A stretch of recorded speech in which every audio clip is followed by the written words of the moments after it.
The path to true blessing.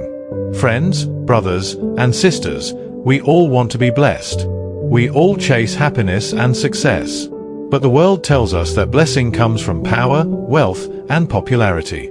Jesus, in his most famous sermon, turned that idea on its head. He didn't speak from a palace or a place of power, but from a simple hillside, teaching us a truth that can change everything. He said, "Blessed are the poor in spirit, for theirs is the kingdom of heaven. And, blessed are those who mourn, for they shall be comforted." This is a new kind of blessing. A blessing for those who feel broken, for those who are humble, and for those who carry the burdens of the world. It tells us that our weakness isn't a problem, but an open door for God to enter our lives and fill us with His strength and comfort. A radical way to live. Jesus then gave us a series of radical commands, not as a burden, but as a blueprint for a life of purpose. He told us, "You are the light of the world." A light doesn't hide. It shines. We are called to let our lives be a beacon of hope and goodness in a world that can feel dark and cynical. This isn't about being perfect, it's about being genuine.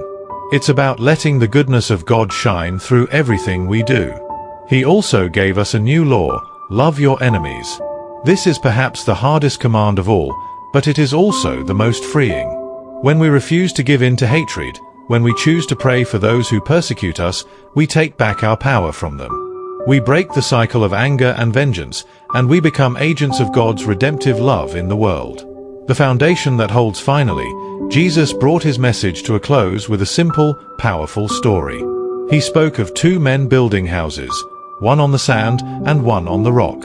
The one on the sand was easy to build, but when the storms came, it was swept away. The one on the rock was solid and stood firm. He said, "Therefore, everyone who hears these words of mine and puts them into practice is like a wise man who built his house on the rock." The storms of life will come. We will face challenges, doubts, and setbacks. But if we build our lives not on fleeting trends or worldly possessions, but on the enduring wisdom of Jesus' words, on humility, compassion, and love, we will have a foundation that can withstand anything. This sermon is a call to action. It's a challenge to live a life that doesn't just survive but thrives. It is a promise that if we seek first God's kingdom and His righteousness, all the things we need will be added to us. Are you ready to build your life on the rock?